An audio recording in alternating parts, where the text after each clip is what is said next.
नमस्कार। आज हम जस्टिन डोनाल्ड की किताब द लाइफस्टाइल इन्वेस्टर पर थोड़ी गहराई से बात करने वाले हैं। हाँ, ये किताब उन लोगों के लिए काफी दिलचस्प है जो कमा तो अच्छा रहे हैं पर शायद समय की कमी महसूस करते हैं। बिल्कुल। तो हमारे पास इस किताब की एक डिटेल्ड समरी है और हम इसी के आधार पर बात करेंगे। हमारा मकसद है ये समझना कि पैसिव इनकम और स्मार्ट निवेश से सिर्फ पैसा नहीं बल्कि असल में वो लाइफस्टाइल फ्रीडम, मतलब अपनी शर्तों पर जीने की आज़ादी कैसे मिल सकती है। सही कहा, ये सिर्फ पैसा जमा करने के बारे में नहीं है। किताब का एक सेंट्रल आइडिया है, एक बार निवेश करें हमेशा भुगतान पाएं। ये उस पारंपरिक 9 से 5 वाली सोच से काफी अलग है। हाँ, बिल्कुल अलग नजरिया है। चाहिए देखते हैं कैसे। तो सबसे पहले आती है लाइफस्टाइल इन्वेस्टर वाली सोच। इसका मतलब है कि चीजें जमा करने से ज्यादा जरूरी है अपने वक्त की आजादी, मतलब ऐसे सिस्टम बनाने पर फोकस करना जो लगातार कैश फ्लो लाते रहें। और इसमें जो खास बात है वो ये कि ये आपको इरादे से जीने को कहती है, ना कि मजबूरी में। फोकस वेल्थ बढ़ाने पर उतना नहीं जितना रेगुलर कैश फ्लो पर है। अच्छा, मतलब नियमित आमदनी। हाँ बिल्कुल, भरोसेमंद इनकम। किताब में ना लाइफस्टाइल इन्वेस्टिंग के 10 सिद्धांत भी दिए गए हैं। सारे तो अभी नहीं देख सकते पर कुछ खास वाले। हाँ, कौन से वाले ध्यान खींचते हैं? जैसे पहले लाइफस्टाइल, मतलब ऐसे सौदों में पैसा लगाओ जो आपकी आइडियल लाइफ को सपोर्ट करे। सही। दूसरा, जोखिम कम करे, सेफ डील्स देखो। फिर छठा है तुरंत कैश फ्लो, ऐसे निवेश जो खरीदते ही पैसा देना शुरू कर दे। ये जरूरी है। और नौवा, अनंत रिटर्न का इस्तेमाल। ये वाला मुझे काफी इंटरेस्टिंग लगा। हाँ, ये अनंत रिटर्न वाला कॉन्सेप्ट वाकई बहुत पावरफुल है। क्या है ये असल में? इसका मतलब है कि जैसे ही आपका शुरुआती इन्वेस्टमेंट, मतलब जो पैसा आपने लगाया था, वो मुनाफे से वापस आ जाए तो आप उसे निकाल लें। अच्छा। तो अब जो भी पैसा आ रहा है वो एक तरह से अनंत रिटर्न है, क्योंकि आपका अपना कैपिटल अब रिस्क पर नहीं है। अरे वाह, मतलब पैसा वापस, रिस्क खत्म और कमाई चलती रहे। एग्जैक्टली।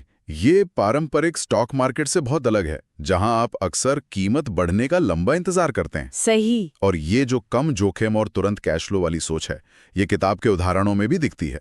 जैसे वो बात करते हैं मोबाइल होम पार्क्स की या फिर प्राइवेट लेंडिंग की। प्राइवेट लेंडिंग मतलब आप सीधे किसी व्यक्ति या छोटी कंपनी को लोन देते हैं, बैंक की तरह नहीं, सीधे, और आपको नियमित ब्याज मिलता है।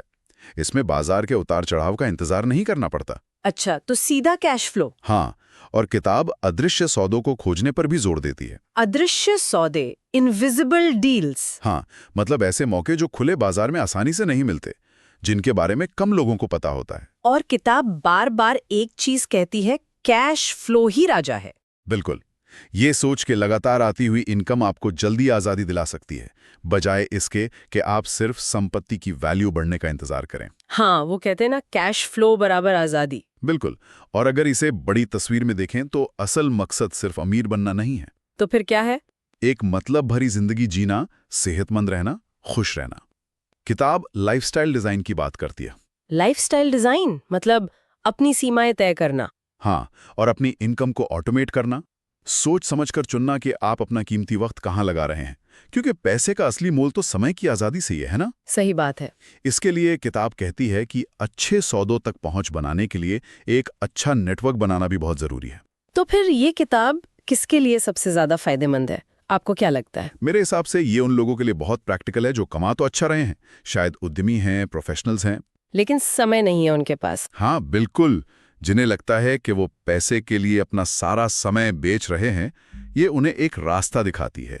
लेकिन हाँ, इसमें कुछ बातों का ध्यान रखना भी जरूरी है। जैसे कि कुछ रणनीतियों में शुरू में शायद ठीक ठाक पैसा लगाना पड़े, और क्योंकि ये निजी या अदृश्य सौदों पर ज्यादा फोकस करती है, तो ये मौके शायद हर किसी के लिए उतने आसानी से उपलब्ध न हो। हाँ, ये बात भी है। और ये स्टॉक मार्केट जैसे पारंपरिक निवेशों पर थोड़ी कम बात करती है। तो संक्षेप में किताब का सार क्या है? सार यह है कि ये किताब स्मार्ट और कम जोखिम वाले निवेश के जरिए सच्ची आज़ादी पाने का एक प्रैक्टिकल तरीका बताती है, खासतौर पर उन लोगों के लिए जो मेहनत से पैसा कमा चुके हैं और अब बिना थके ज्यादा सरलता और सुकून से जीना चाहते हैं। यहाँ एक सवाल मेरे मन में आ रहा है सोचने के लिए। बताइए। किताब अदृश्य सौदों और नेटवर्क बनाने पर बहुत जोर देती है, पर अगर किसी के पास शुरुआत में बहुत ज्यादा कैपिटल नहीं है, तो वो इस तरह का नेटवर्क बनाने या उन खास मौकों तक पहुंचने के लिए पहला प्रैक्टिकल कदम क्या उठा सकता है? मतलब वो जानकारी जो आसानी से ऑनलाइन नहीं मिलती, उस तक कैसे पहुंचा जाए? ये सोचने वाली बात